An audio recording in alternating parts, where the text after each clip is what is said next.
문제가 왜 장애야? 문제는 차별이지. 왜 차별을 하는 거야? 차별을 하지 마. 그럼 장애가 있더라도 그건 문제가 아니야. 어떤 답이 있는 것 같지는 않아요. 꽃게야, 내 꽃게. 먹고 사는 게 힘든 거야. 비눗기가 있어. 연기. 죄송합니다. 언니한테 말 듣기 싫다는 뜻이네. 지옥이 싫어. 저는 새로운 정치로 평등과 존엄의 미래를 가져올 정의당 비례대표 2번 장혜영입니다.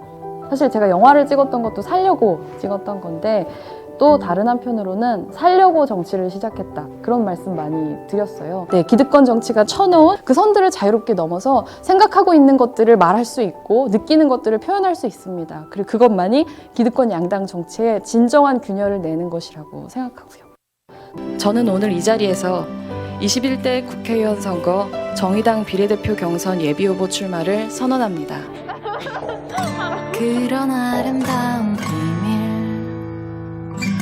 아름다운 것들은 오늘 배종찬의 이유 있는 한 끼 소개를 해드리겠습니다.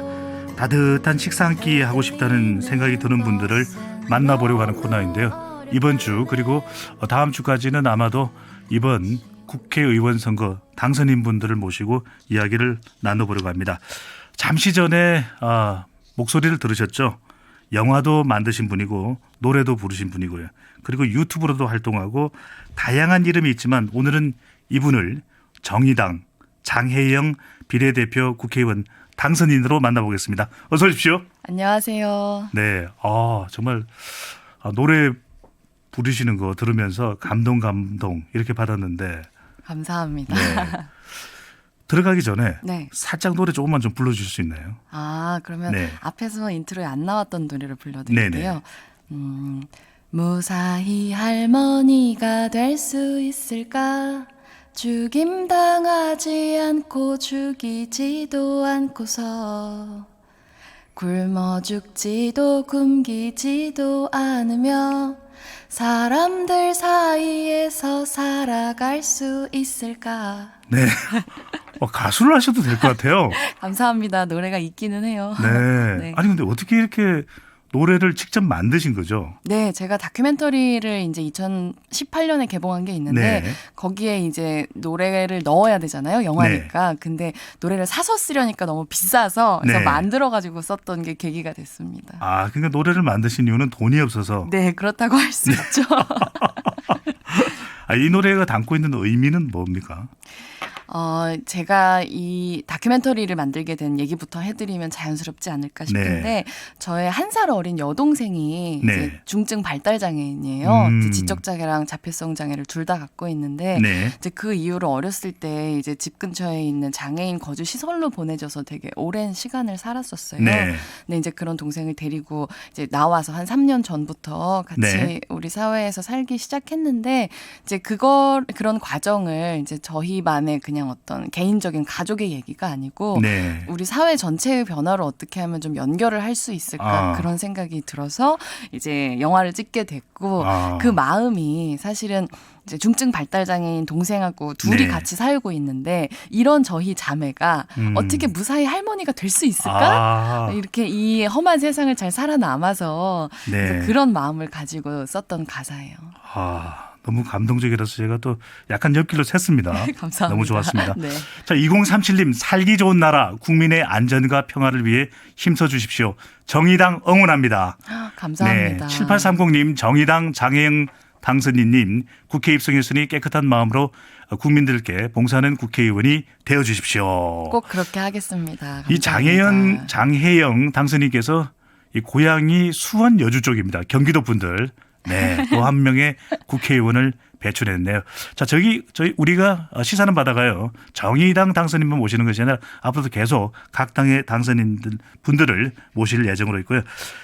당선 소감 한 말씀 안 들어볼 수가 없네요. 정의당 장혜영 당선인 한 말씀 듣겠습니다.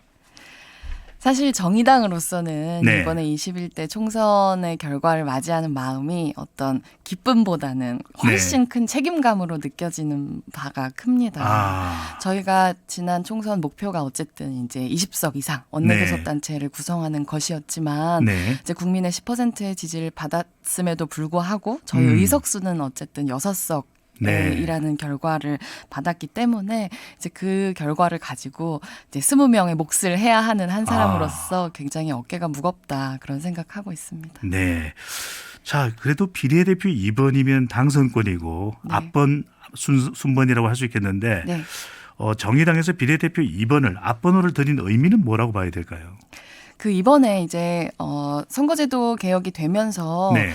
비례대표도 예전에는 이제 공천을 했잖아요. 전략 공천이라는 걸 했었는데 이제는 민주적인 절차를 거쳐서 선출을 하게 됐거든요. 네. 근데 그 전부터 정의당은 사실 경선에서도 그러니까 비례대표도 경선을 줄곧 해왔었어요. 네. 그래서 저도 경선에 출마를 했던 것이고 이제 아. 당원들과 이제 시민선거인단의 투표를 통해서 선출이 된 건데 번호가 정해졌군요. 그렇죠. 네. 근데 이제 그 과정에 약간 특별한 점이 있었다면 네. 정의당에서 이번에 많이 주목받지는 못했지만 네. 청년 비례대표 할당이라는 거를 했어요. 음. 그러니까 아예 번호를 정해서 1번, 2번은 35세 미만의 청년을 주자. 네. 라고 제가 올해로 33이거든요. 아, 그래서 이제 청년들끼리 말하자면 경쟁을 해서 이제 네. 그 안에서 2번이 됐던 건데 그렇게 정의당에서 청년들한테 기회를 주셨던 거는 분명히 어떤 좀 네. 새로운 변화의 가능성을 많이 이제 기대를 걸어주신 게 아닌가 그런 생각은 듭니다. 아, 정의당의 한석이 아니라 말 그대로 우리 청년을 대표하는 한석. 네. 그래서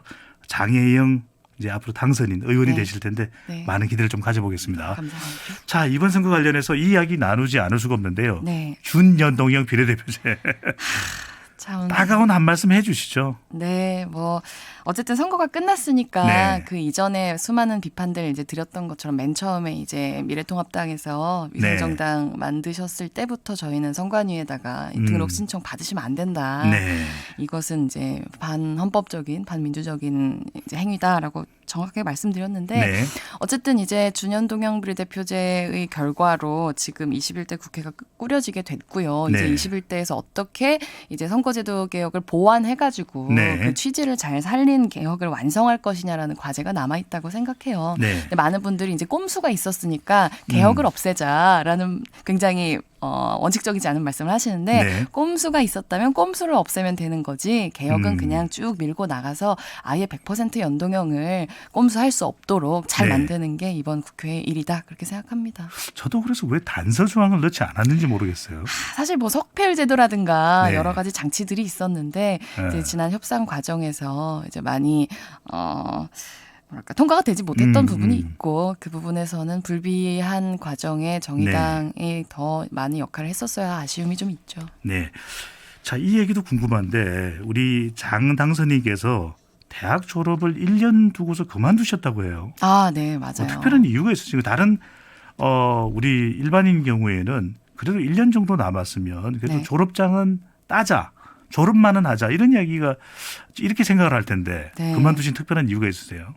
근데 그 당시에 사실 굉장히 고민이 많이 있었는데요. 왜 어쨌든 대학 졸업이 가까워지면은 이제 사회에 나가가지고 어떤 삶을 살지에 대해서 다들 굉장히 진지하게 고민을 하잖아요. 네. 저도 그런 청년 중에 한 사람이었는데.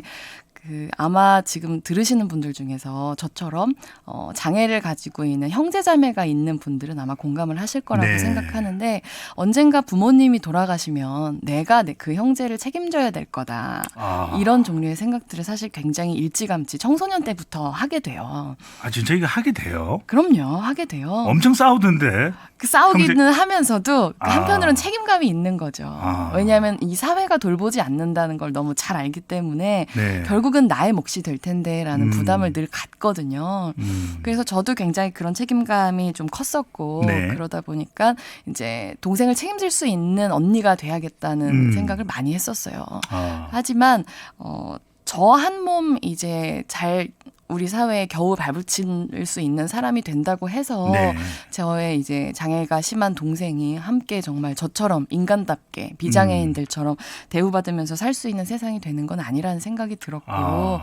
또 대학 교육 그 자체에 대한 어떤 문제의식도 분명히 있었어요. 네. 정말 학문을 위한 기관 이런 거라기보다는 취업 기지로 전락해 있는 현실에 대해서 문제를 제기하고 싶은 마음도 있었고 네. 그랬기 때문에 이제 학교에다가 편지를 하나 남기고 학우들에게 이제 공개 이별 선언문이라는 아. 제목에 나는 학교를 사랑해서 들어왔지만 이제는 그 사랑이 끝나서 떠난다. 네. 여러분은 어떠시냐라는 이제 편지를 남기고 그리고 저는 이제 세상으로 나가는 선택을 했던 것이죠. 네. 졸업장을 오히려 갖고 싶지 않았다는 마음도 컸어요. 아, 그런 생각을 하기가 참 쉽지 않은데 장 당선인께서는 그래서 유튜브 방송, 네. 책, 또 다큐멘터리 영화 이 모든 일련의 활동들이 네.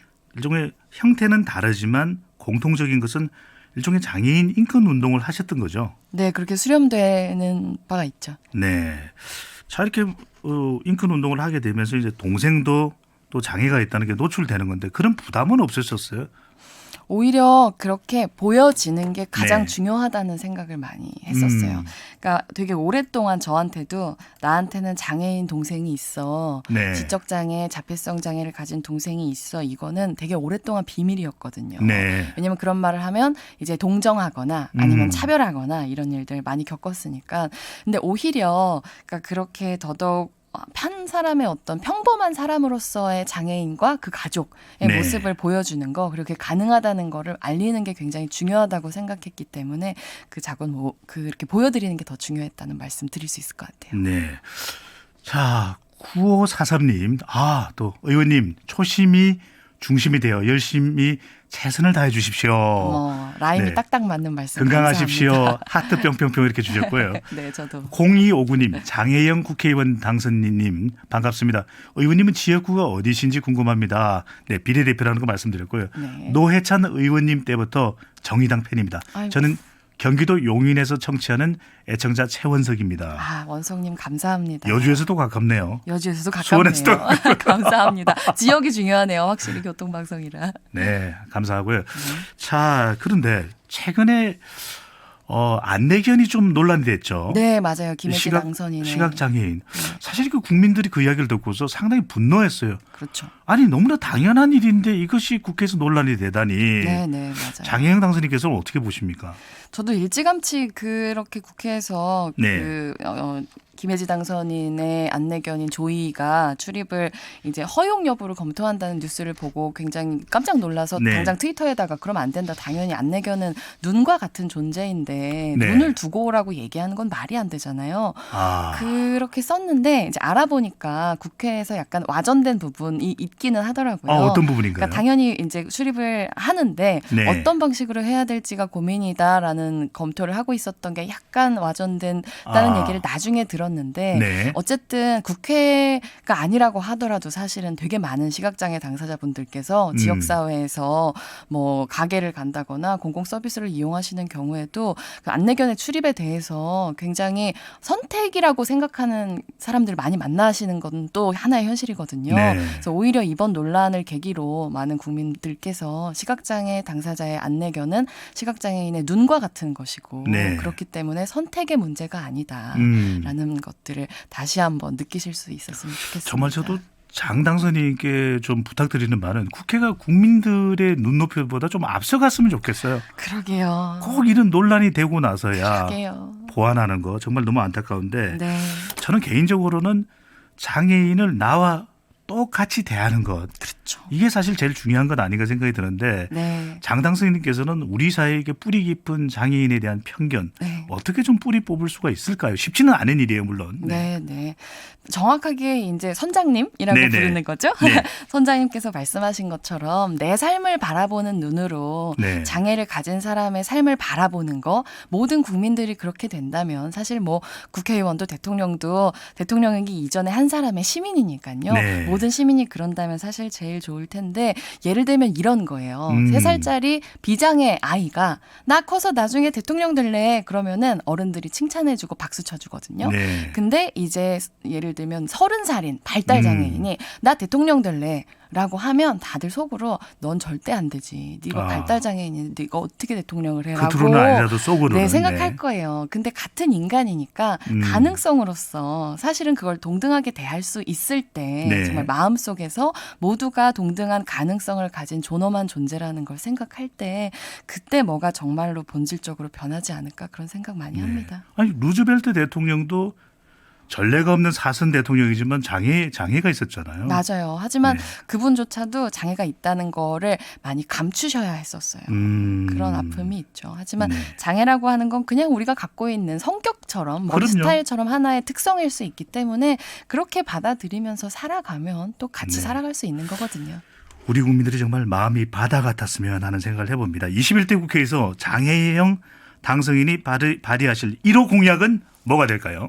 저는 경선 때부터 줄곧 24시간 장애인 활동 지원 서비스를 보장하는 거. 라고 말씀드렸어요. 그러니까 네. 활동 지원 서비스가 뭔지 아시는 분도 계시고 모르시는 분도 계실 텐데 네. 이제 쉽게 말하면은 이제 장애인의 곁에서 24시간 도움이 필요한 장애인의 곁에 누군가 사람이 필요하잖아요. 네. 근데 지금까지는 그 역할을 그냥 가족들이 해왔다면 이제 음. 그게 아니라 국가가 고용한 활동지원사라고 하는 이제 사회복지 인력이 존재하는 것이죠. 네. 그래서 그분들이 어떤 가족을 만나든 가족이 있든 없든 우리 사회의 장애 당사자들이 한 사람으로 잘 살아갈 수 있도록 그 곁을 돌볼 수 있게 만드는 그런 제도입니다. 그게 또 우리 국민들의 의무 아닌가요? 우리 또 정치의 의무죠. 존재 이유기도 하고요. 오늘 말씀 들어보니까 한 3선 의원 아니세요? 감사합니다. 네.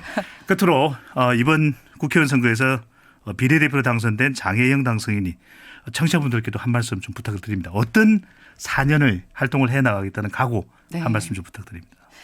사실 되게 많은 정치인들이 네. 정치를 하는 게 아니라 평론을 하고 있다고 저는 생각해요. 아. 이렇게 해야 된다, 저렇게 해야 된다, 이러쿵저러쿵 말들은 하지만 사실은 행동하고 있지 않아서 네. 여전히 국민들의 삶이 나아지지 않고 있다고 생각하기 때문에 네. 저는 평론하는 정치인보다는 실천하는 정치인이 되겠다, 행동하는 정치인이 되겠다는 약속 드리고 그 길에 함께 해주시면 정말 너무나 든든하게 국민만 바라보고 가겠다는 약속 드립니다. 아니 오늘 말씀 들어보니까 앞으로 길게 계속 뵙게 되겠다는 생각이 자꾸만 드네요. 감사합니다. 이유 있는 한 끼 정의당 장혜영 비례대표 당선인과 함께했습니다. 국회의원 당선인과 함께했습니다. 감사합니다. 안전운전하세요. 운전하시는 분들. 고맙습니다. 오늘 시사받아서 보물찾기 정답은 장혜영 당선인의 소속 정당이죠. 정의당입니다. 많은 분들이 정답 문자 보내주셨고요.